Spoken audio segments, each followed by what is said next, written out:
저는 조라고 하고요. 2019년도에 대한민국에 들어온 Me llamo Joe.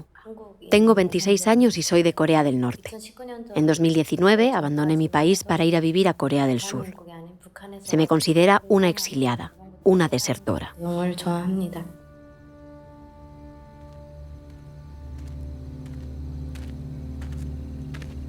네, 일단 저는 Era de noche. Me encontré con un agente a las 12. A la 1 me llevó a la frontera con China. 그땐 되게 좀 Llevaba conmigo un cuchillo y un veneno para ratones. Si me descubrían, me iban a matar. 가지고 En ese caso, prefería suicidarme. 과 함께 Conseguimos entrar en la zona fronteriza.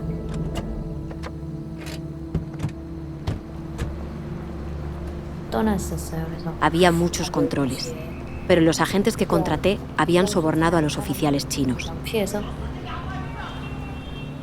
이동 순찰하는 사람들 Tuve suerte y pude cruzar sin que me descubrieran.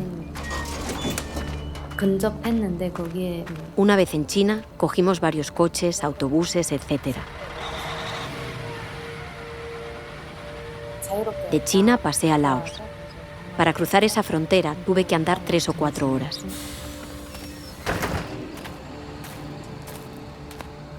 땅에 도착했을 당시 De noche, en completa oscuridad. 철창으로 된 문이 Después crucé a Tailandia. 세밀한 그런 건 없이 Allí tuve que esperar en un centro de detención, en una sala con más de 100 personas.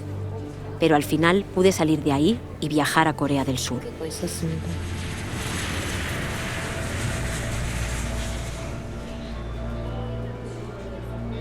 공항에 도착했을 때 되게 위험한 Cuando aterricé en el aeropuerto de Seúl, me sentí aliviada.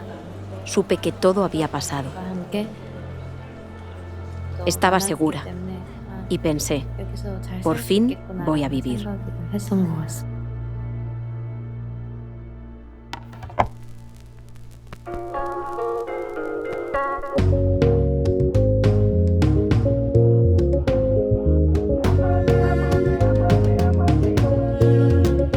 Por fin voy a vivir.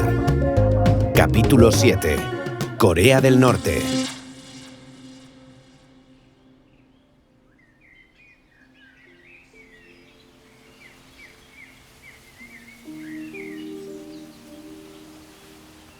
Hola, esto es ¿Quién dijo miedo?, el podcast de Amnistía Internacional en el que contamos historias de lucha y activismo en el mundo para celebrar el 75 aniversario de la Declaración Universal de Derechos Humanos. Soy Ángela Sepúlveda y hoy viajamos a un destino que no suele aparecer en las pantallas de los aeropuertos. Un país hermético que vive de espaldas al mundo. 시골인데 되게 산골짜 그런 Mi infancia en Corea del Norte fue bastante agradable. 집 주변에 La recuerdo con mucho campo, 다양한 siempre jugando con los amigos en el campo. 있어서 되게 Jo Yoon-sil, ya la hemos escuchado antes, es una joven desertora norcoreana que rechazó vivir bajo las directrices del régimen de su país. Tras un largo periplo, hoy vive exiliada en Corea del Sur, desde donde ha viajado unos días a Madrid. Aquí hablamos con ella sobre su vida. 어렸을 적에는 그런 Vivíamos en la naturaleza. Nuestros juguetes eran cosas de la naturaleza, y nuestra hora del recreo también estaba en la naturaleza. No teníamos mucho, pero vivíamos bien. 어렸을 때 Fui afortunada. 그런 걸로 놀고 있었던 것 같습니다. Joe mantiene un buen recuerdo de su infancia, a pesar de que, como todos los niños en Corea del Norte, estuviera obligada a trabajar en aquel campo que también le servía de patio de recreo. 근처에서 되게 A los niños se les designa a trabajar en el campo que esté más cerca de su casa. A mí me tocó un campo de amapolas. Los niños pequeños teníamos hambre y los polvos de amapola tienen un sabor que se parece un poco al cacahuete. Y entonces solíamos comerlos. Y cuando dejábamos de trabajar y volvíamos para casa, estábamos medio dormidos porque teníamos el efecto del polvo de amapola. 기억이 납니다. Joe fue creciendo entre aquellas flores, entre diversión y explotación infantil. Su padre fue un militar al que expulsaron del ejército tras ponerse enfermo. Su madre, médico. Y ella estudió contabilidad. Al acabar la universidad, no le hizo falta redactar ningún currículum. En Corea del Norte, aunque termines los estudios, no buscas trabajo. Es el gobierno el que te lo designa. A mí me designaron uno en la oficina de correos, pero prefería ir a una tienda de piezas de coche de segunda mano que tiene un familiar. Y al final me designaron allí. Un trabajo obligado, adjudicado y sin salario. Porque en Corea del Norte no existe la nómina a final de mes. El gobierno entrega a sus ciudadanos diferentes productos o alimentos. No existen ni monedas ni billetes. La única divisa que se puede encontrar es el yuan chino que llega de contrabando, y con él se pueden comprar cosas puntuales para sobrevivir. Para nosotros era una cosa normal. Los administradores del gobierno me designaron un trabajo y yo no podía opinar. Pero con el tiempo me di cuenta de que esto no debía ser así.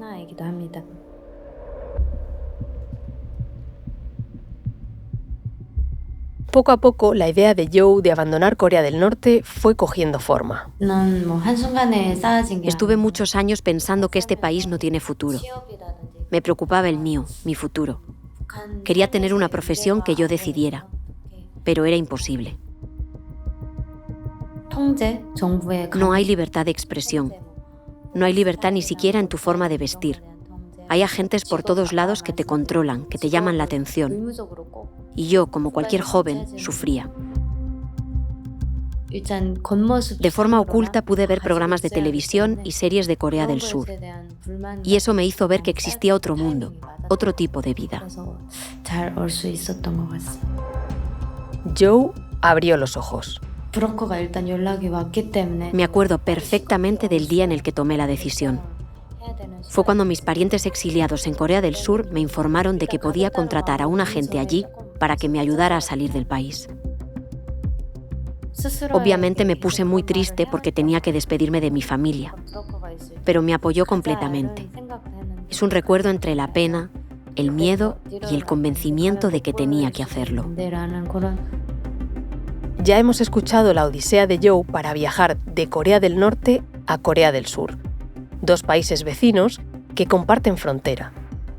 Sin embargo, Joe tuvo que salir por el lado contrario. Imaginemos el mapa de Asia y cojamos un rotulador. Dibujemos este viaje. En vez de por el sur, Joe tiene que salir de su país por el norte, por la frontera con China. Desde allí se recorre todo ese gigantesco país hasta el sur, hasta la frontera con Laos. Pero no es fácil cruzar ese paso. Le lleva cerca de 4 horas andando. Una vez cruza, viaja a la vecina Tailandia. Y de Bangkok, en avión, a Corea del Sur. Toda una vuelta de miles de kilómetros cuando en realidad Seúl, la capital surcoreana, está a apenas 50 kilómetros de Corea del Norte.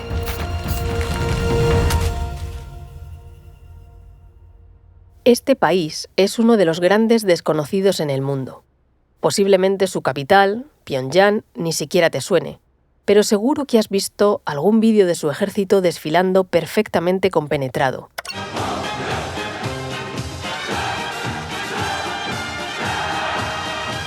O de sus soldados demostrando su fuerza.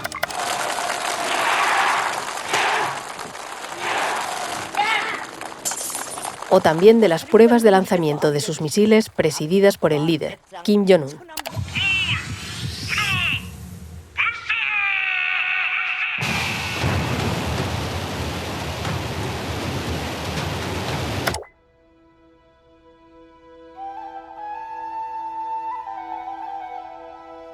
Más allá de esto y fuera de la península de Corea, poco sabe el ciudadano de a pie de este país.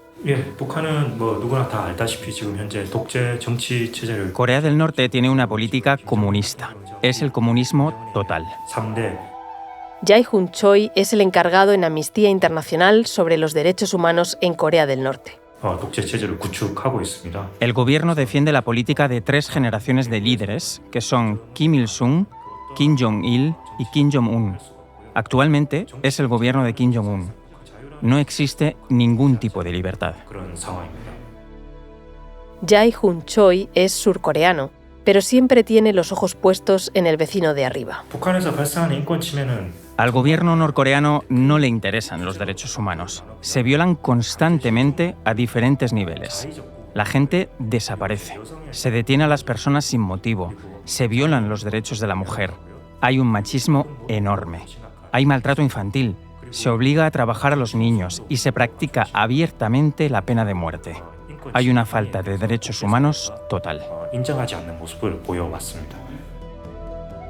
A este trabajador de Amnistía Internacional le faltan las palabras para describir todas las violaciones de derechos humanos que se cometen en el régimen norcoreano. Piensa que ha terminado, pero para un momento y continúa. Habla también de la ausencia de libertad de expresión. Tanto que se puede aplicar pena de muerte a alguien que se le ocurra y consiga ver una serie, escuchar una canción o consumir cualquier otro producto cultural que proceda de un país extranjero. Además, la población norcoreana no puede viajar fuera del país salvo con un permiso especial muy difícil de conseguir. Jae-hoon Choi acompaña a Joe en su viaje a Madrid. Ambos presentan un libro elaborado por la Oficina de Amnistía Internacional en Corea del Sur. En él se pueden leer las historias de 61 desertores norcoreanos. Una de ellas es la de Joe, que es una de las últimas personas que ha abandonado el país desde el comienzo de la pandemia del COVID en 2020. En el año 2019, unas 1.000 personas llegaron a Corea del Sur procedentes de Corea del Norte. Después de la pandemia, el número bajó notablemente. En 2020 fueron 229, en 2022 67. Desde mediados de 2020, el gobierno norcoreano impone la pena de muerte para aquellos que intenten escapar de Corea del Norte. Hay menos intentos por salir ahora porque es muy peligroso. Jae-hoon Choi ciñe sus datos a Corea del Sur porque es donde se encuentra la gran mayoría de los desertores. El 99,9% dice. El apoyo que reciben de su gobierno es la principal razón de esta elección. En 2023, cerca de 34.000 norcoreanos viven en el país vecino.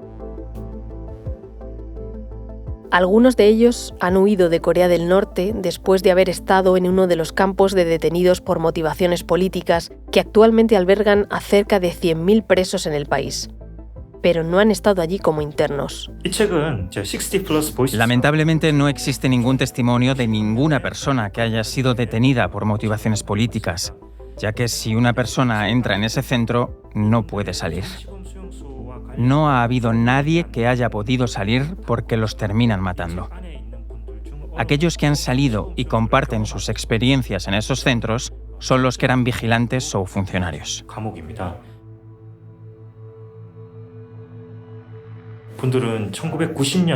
Ellos mismos hablan de cómo son, de cómo es la vida de los que están sometidos a trabajos forzosos. A muchos los fusilan, los violan. No pueden expresar ningún tipo de opinión en contra del gobierno norcoreano. Les hacen todo lo que puedas imaginar, pero a un nivel superior. Es de una gravedad extrema.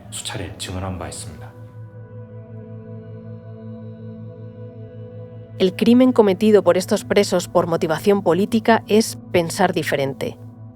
Están encerrados en esos centros y sufren esa clase de agresiones por haber criticado la ideología de la familia líder norcoreana, o por haber hecho algún comentario a favor del capitalismo, o incluso por profesar una religión.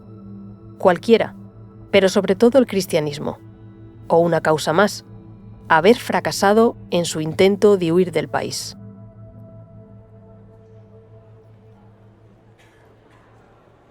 Joe tuvo suerte. En 2019, gracias a familiares suyos, también desertores en Corea del Sur, pudo salir de Corea del Norte, cruzar 3 países y llegar finalmente a Seúl.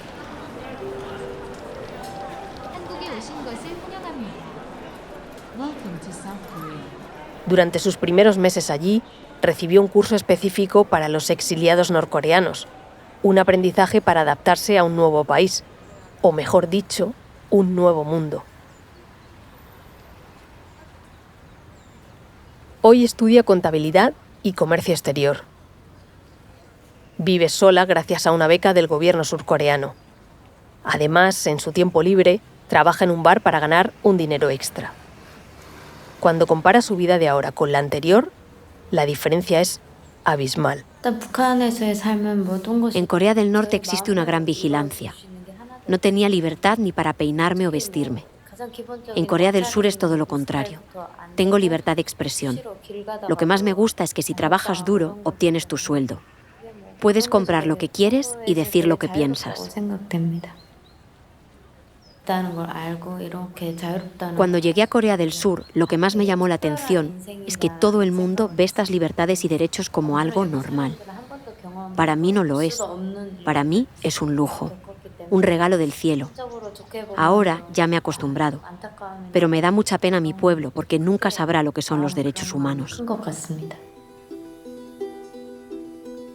Hasta ahora han sido una norcoreana y un surcoreano quienes nos han guiado en este viaje. Acerquémonos ahora a Corea del Norte desde un punto de vista más alejado a esa realidad de aquella península del Pacífico. Macarena Vidal y Sara Romero son dos grandes periodistas especializadas en información internacional y esta noche nos van a llevar a Corea del Norte, el país más hermético del mundo. Macarena Vidal ahora reside en Washington, pero ha pasado muchos años trabajando como periodista en China. Desde allí visitó en varias ocasiones Corea del Norte y junto con su compañera Sara Romero escribió un libro sobre estos viajes. Lo titularon El país más feliz del mundo.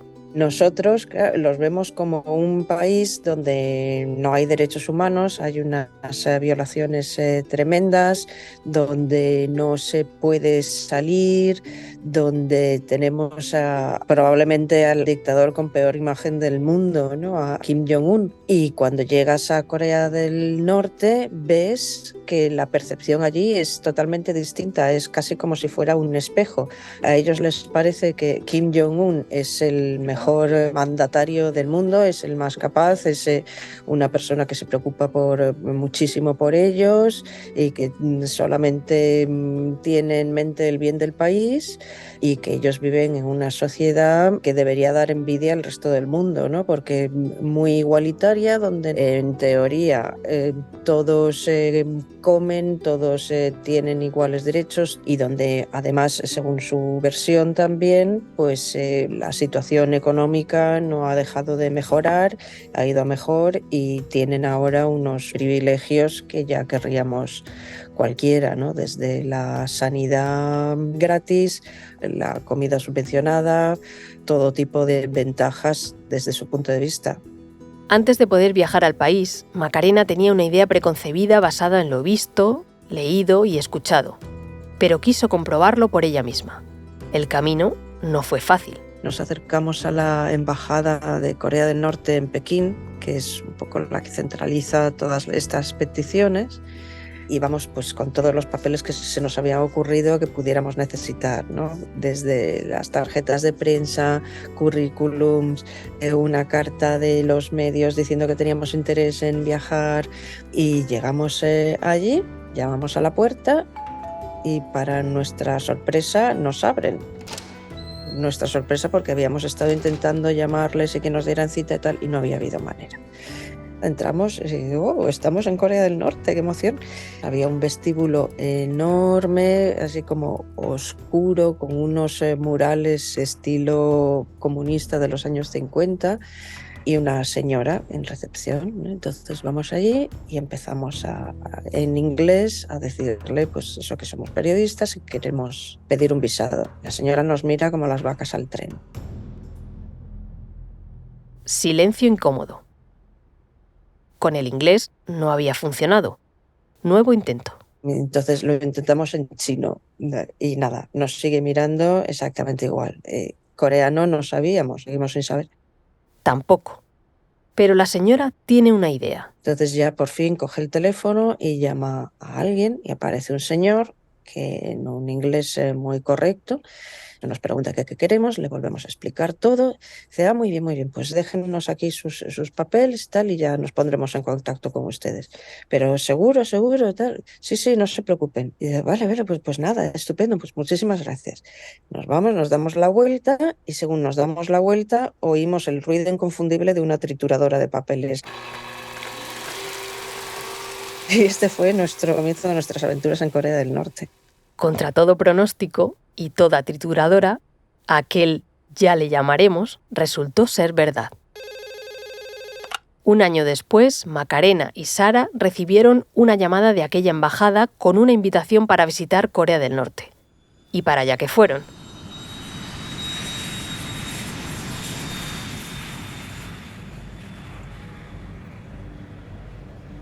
La entrada fue también, te revisan todo, te hacen abrir absolutamente todo, comprueban efectivamente tus ordenadores, tus equipos electrónicos, tu móvil, que no te va a servir para nada porque no tiene alcance dentro de Corea del Norte. Y ya al salir del aeropuerto, pues tienes un guía del Ministerio de Exteriores puesto exclusivamente para ti, para tu medio. Y este guía es el que te va a acompañar a hacer absolutamente todo. Es que incluso se va a quedar en el mismo hotel donde estés tú durante la noche para estar controlando, vigilando lo que puedas hacer o dejar de hacer. No iban a estar solas ni un momento.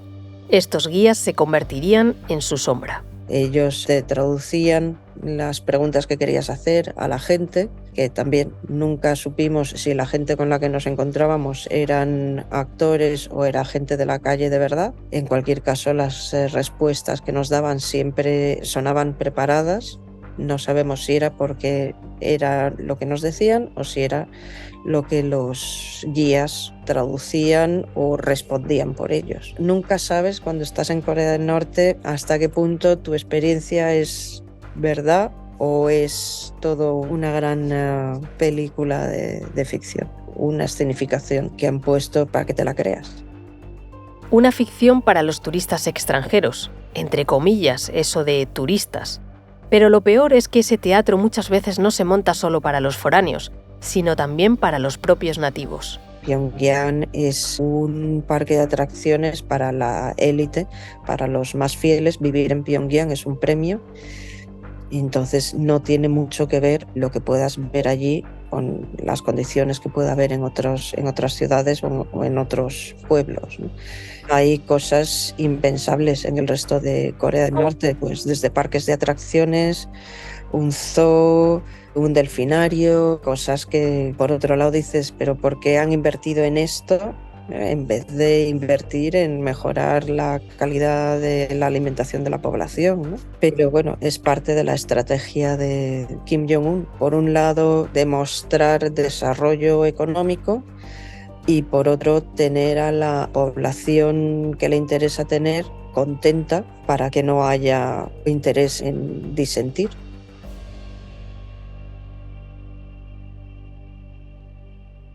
A lo largo de este capítulo hemos conocido la historia de Joe, pero voy a serte sincera.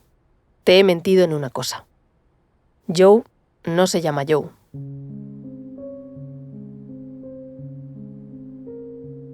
Es un seudónimo. Lo utiliza para proteger a su familia, por miedo a que sufran represalias por su culpa, pero por ella misma no tiene miedo. No me siento vigilada ni observada. No creo que nadie de Corea del Norte me vigile. Soy libre. Libre. En todos los sentidos. Salvo en uno. Si todo sigue así, no volverá a ver a sus padres ni a sus hermanos. Incluso hablar con ellos es casi misión imposible. Una vez, o con suerte 2 veces al año, puedo comunicarme con ellos. En Corea del Norte no funcionan los móviles, no hay internet, no puedes comunicarte con el extranjero. Esa vez o veces que hablamos, mis padres se acercan a la zona fronteriza con China y con la ayuda de un agente como el que me ayudó a mí a salir del país, obtienen un móvil chino y yo puedo llamarles. Trato de ponerme en el lugar de Joe, de sentir lo que ella puede sentir en esos eternos momentos de espera, mientras sus padres descuelgan el teléfono. Y de repente, después de meses sin hacerlo, escuchar su voz. Papá, ¿Nora? Hija, ¿eres tú? Más allá de la emoción de poder hablar con sus padres, me pregunto si en esos momentos Joe no se muere de rabia por dentro. Por supuesto, he sentido rabia. ¿Por qué no he tenido la suerte de nacer en un país desarrollado y democrático? Pero es mejor no quedarnos con lo negativo, sino mirar hacia adelante. Me da pena que esté yo sola aquí, sin ellos, pero prefiero pensar en lo positivo.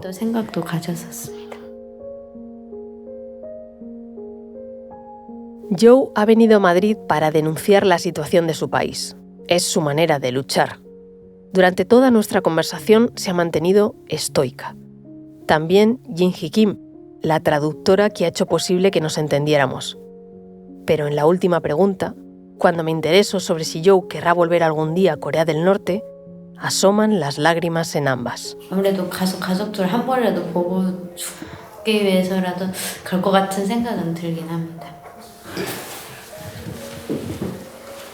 Sí he pensado alguna vez, si tuviera mañana me detectan cáncer, quizás intento llegar a Corea del Norte para ver mi familia.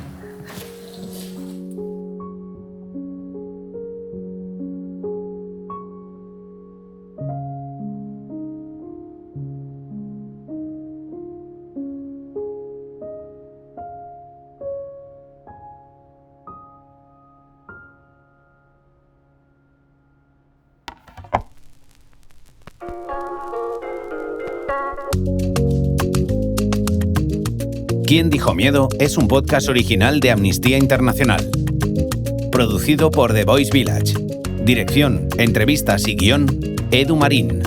Narración, entrevistas y asistencia en guión, Ángela Sepúlveda.